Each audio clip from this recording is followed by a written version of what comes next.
પાટણના ફોફળિયાવાડા વખતજીની શેરીમાં રસોઈ બનાવતી વખતે ગેસના બાટલામાં આગ લાગતા અફરાતફરી મચી જવા પામી હતી.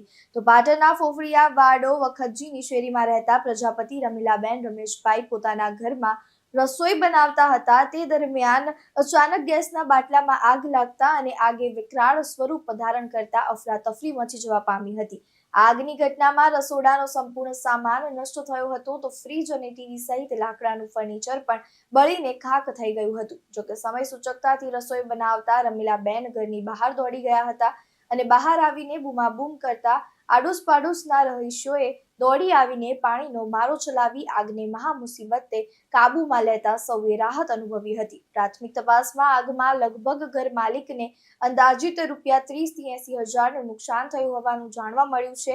તો આગની ઘટનાની જાણ વિસ્તારના કોર્પોરેટર ભરત ભાટિયાને થતા તેઓ પણ ઘટના સ્થળે પહોંચ્યા હતા અને પાલિકાની ફાયર બ્રિગેડની ટીમને જાણ કરી હતી. જોકે શેરી મહોલ્લાના સાંકડા રસ્તા હોવાથી ફાયર ફાઇટર ઘટના સ્થળ સુધી પહોંચી શક્યું ન હતું, પરંતુ સ્થાનિક લોકોની સૂઝબૂઝ અને ત્વરિત કાર્યવાહીથી આગ પર કાબુ મેળવતા મોટી દુર્ઘટના ટળી હતી. રિપોર્ટર ધર્મેન્દ્રસિંહ દરબાર સાથે ચક્રવાત ન્યૂઝ, પાટણ.